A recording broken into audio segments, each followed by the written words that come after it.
Personne ne s'en doutait à l'époque, mais François Hollande, alors président de la République, et la comédienne Julie Gaillet entretenaient une liaison. Cette histoire d'amour, née à l'abri de tous les regards, a été révélée au grand jour en 2014 en une de magazine.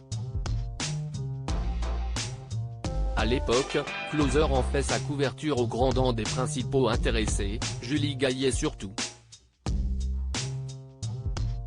Invitée sur le plateau de C'est à vous ce mercredi 1er mars, l'ex-femme de Santiago Amigorena est revenue sur cet épisode traumatisant de sa vie, semblable à la pression subie par les femmes victimes de violences.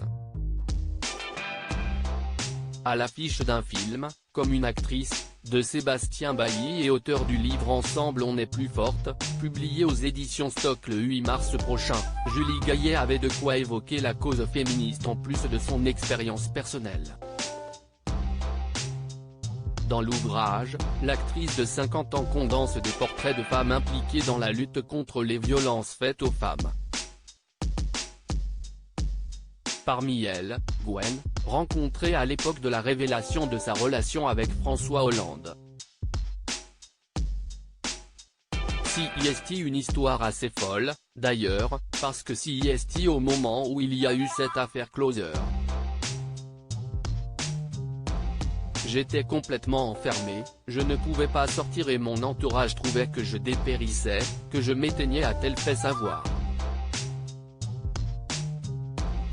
Julie Gaillet avait mis en place des subterfuges pour échapper à la vigilance des curieux, une amie s'est déguisée en moi et a fait semblant de rentrer dans une voiture et de partir en courant.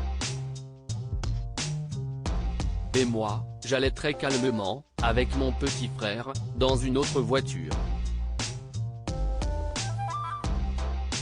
Dans cette espèce d'épopée absolument folle, le garçon qui conduit me dit, « Si est-il bon, vous pouvez sortir ».